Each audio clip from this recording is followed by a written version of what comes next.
You are walking through your living room at the end of a very long day. You pick up a stray sock from the floor. You notice that the baby wipes are almost empty, so you make a mental note to order more on your phone before you go to sleep.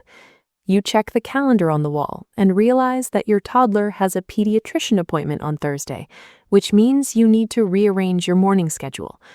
You do all of this in the span of about 45 seconds. You don't announce it. You don't ask for a trophy. You just do it. Because if you do not do it, the entire ecosystem of your household will collapse. But as you sit down on the couch, rubbing your tired eyes, a profound and terrifying realization washes over you. Nobody saw you do any of that.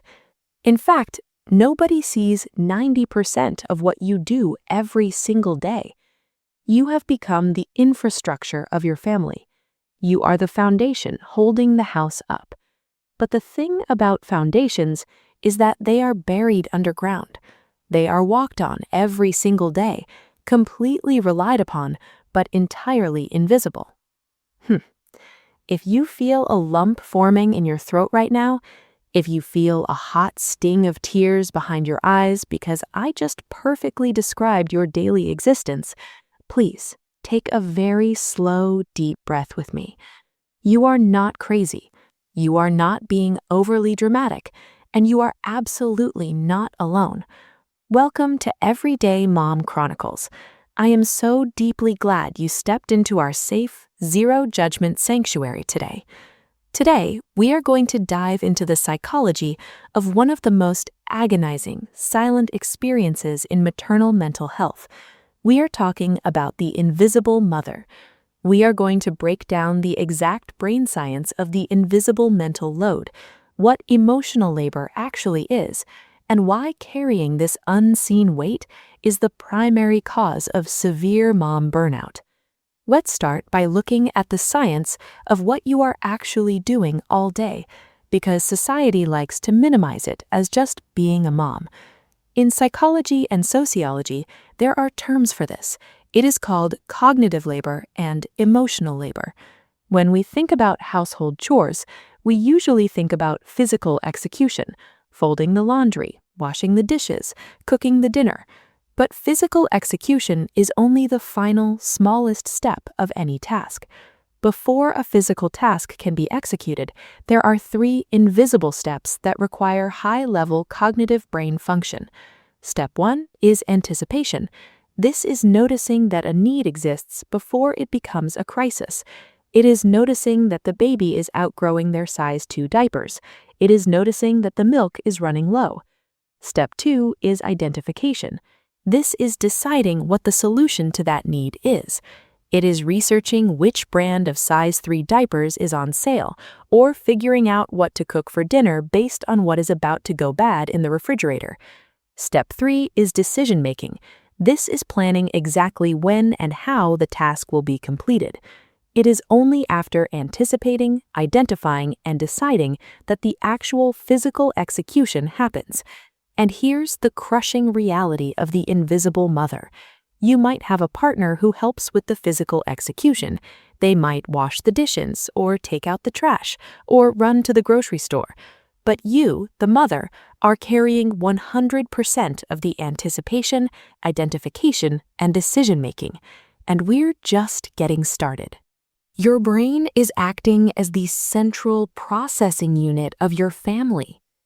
Imagine a computer that has 80 different browser tabs open at the exact same time. Some tabs are playing music, some are downloading files, and some are running complex software. Even if you aren't actively looking at those tabs, they are draining the computer's memory. Eventually, the fan starts spinning, the computer gets hot, and the entire system slows down or crashes. This is exactly what is happening to your brain. You are running dozens of invisible tabs in the background of your mind.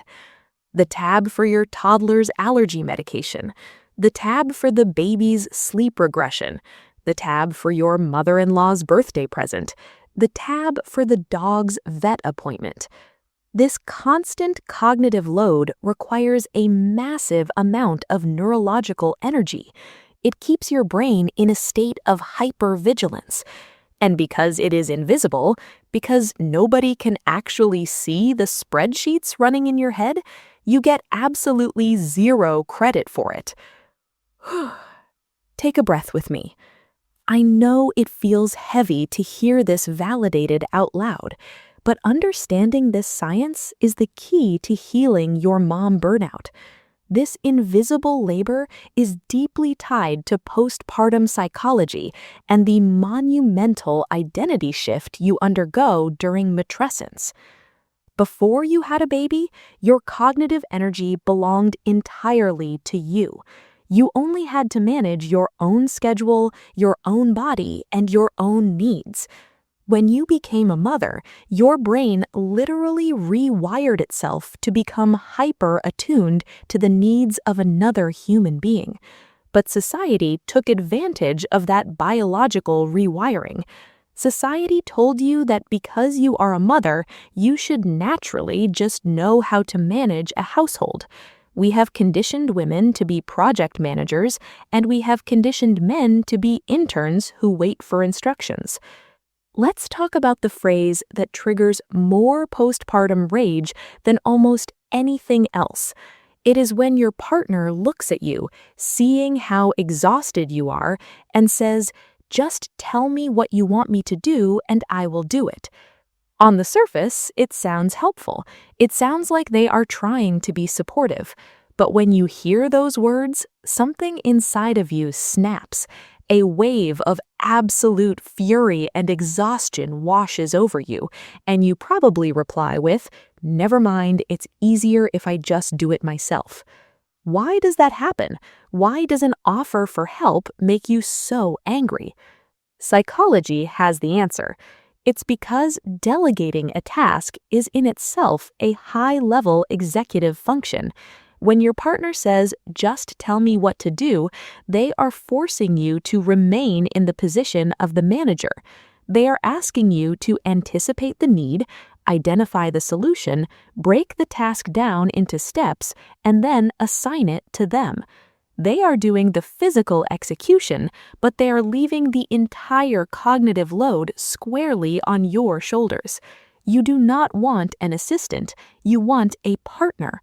You want someone to look around the house, notice that the trash is full, understand that full trash needs to go outside, and take it out without ever involving you in the process. When you constantly have to assign tasks, you feel less like a romantic partner and more like a nagging mother to a grown adult. This dynamic completely destroys romantic intimacy. It breeds deep, silent resentment, and resentment is the ultimate fertilizer for the severe loneliness so many women feel in modern motherhood. And then there's the emotional labor. Cognitive labor is the logistics. Emotional labor is the management of feelings. As the mother, you are the emotional thermostat of the house. You are the one who soothes the toddler's tantrum. You are the one who notices when your older child seems withdrawn after school and gently coaxes them into talking. You are the one who actively suppresses your own stress, your own postpartum anxiety, and your own exhaustion so that you can create a calm, peaceful environment for your family. You are holding everyone else's big feelings, but who is holding yours? When you're managing the cognitive logistics of the house and absorbing the emotional distress of your family while simultaneously grieving the loss of your pre-baby identity, your nervous system reaches a breaking point. This is why you feel like you are disappearing. This is the core of the invisible mother syndrome. You pour every ounce of your energy, your brain power, and your heart into sustaining the lives around you until there is absolutely nothing left of the woman you used to be. But here's where we turn this around. I know this is heavy. I know hearing this might bring up a lot of grief. But diagnosing the problem is the very first step to treating it. You cannot heal from mom burnout until you name exactly what is burning you out. So, how do we fix this? How do we make the invisible visible? How do we pull you out of the shadows and back into the light? First, you have to completely drop the guilt of not doing it all. Society has sold you a lie that a good mother is a martyr, a lie that says your value is measured by how much you can suffer in silence. I need you to radically reject that lie today. Suffering is not a prerequisite for being a wonderful mother. Second, we have to change the way you communicate with your partner. You cannot wait until you are resentful and enraged to bring this up, because your amygdala will be in control and it will sound like an attack. You must sit down in a moment of calm when the baby is asleep and use the clinical language of psychology. Say to your partner, "I am carrying the entire cognitive load of this household, and my brain is experiencing severe burnout. I do not need you to help me with tasks. I need you to take full ownership of entire categories." What does full ownership mean?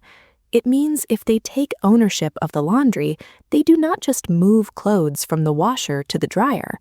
It means they anticipate when clothes are getting dirty. They notice when the detergent is running low and buy more. They wash, dry, fold, and put the clothes away without you ever having to think about the word laundry. They have to take the mental tab completely out of your brain and put it into theirs. Third, you must actively prioritize your own visibility. When you spend all your time serving others, you forget what it feels like to just exist as yourself. You have to carve out time that is fiercely, unapologetically yours. Not time to run errands, not time to clean the kitchen without a baby crying. Time to do something that feeds your individual soul. Read a book, take a walk, sit in a coffee shop and stare out the window. You have to remind your nervous system that you are a whole autonomous human being, not just a utility for your family. You are carrying a profound, magnificent weight. The work you do in the quiet moments, the planning, the worrying, the organizing, the soothing, is the very heartbeat of your family. It's okay if you feel exhausted. It's okay if you feel resentful today. It's okay if you just want someone to look at you, really look at you, and say, "I see how hard you're working, and I appreciate you." If no one has said that to you today, I'm saying it right now. I see you. I see the invisible labor. I see the mental load.